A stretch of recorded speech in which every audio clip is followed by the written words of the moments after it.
भैया हम मिठू मार्शल, हमार छोट भाई धंजय धड़कन एक कोरोना बीमारी के वजह से एक गरीब लाचार आदमी भूखे मरत है भैया।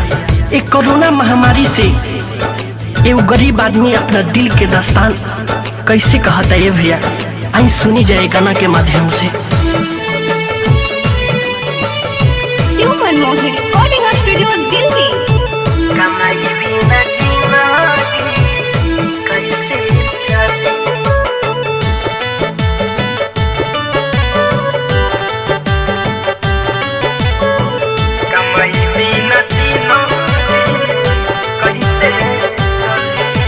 घर में बैठला से केहू के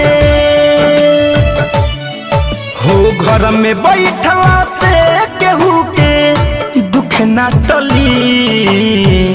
कमाई बिना जिंदगी कैसे चली, कमाई बिना जिंदगी कैसे चली। भूखे पेट गरीब के रोए गली गली, भूखे पेट गरीब के रोए गली गली। कमाई बिना जिंदगी कैसे चली, कमाई बिना जिंदगी कैसे चली।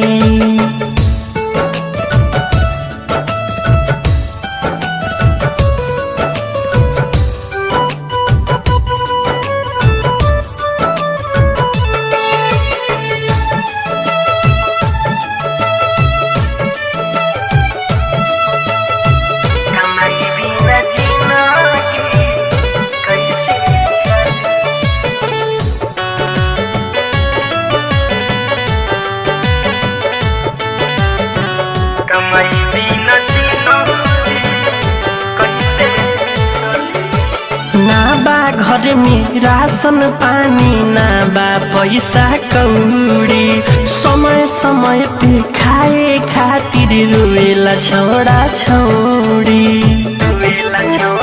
ए भैया ना बा घर में राशन पानी, ना बा घर में कौड़ी, समय समय पे खाए खातिर रोवे छौरा छौरी। कबले दुख के कोसल जाई हाथवा मली, कबले दुख के कोसल जाई हाथवा मली। कमाई बिना जिंदगी कैसे चलिए बबुआ, कमाई बिना जिंदगी कैसे चली।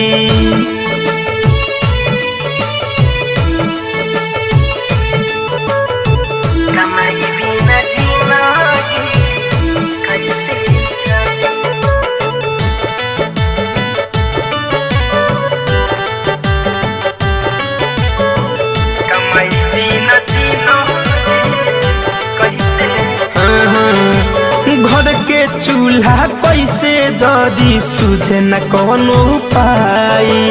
पूरा गांव परेशानी में बाटे केकरा घरे जाई। हाँ हाँ घर के चूल्हा जरी कैसे सूझे न कोनो उपाय।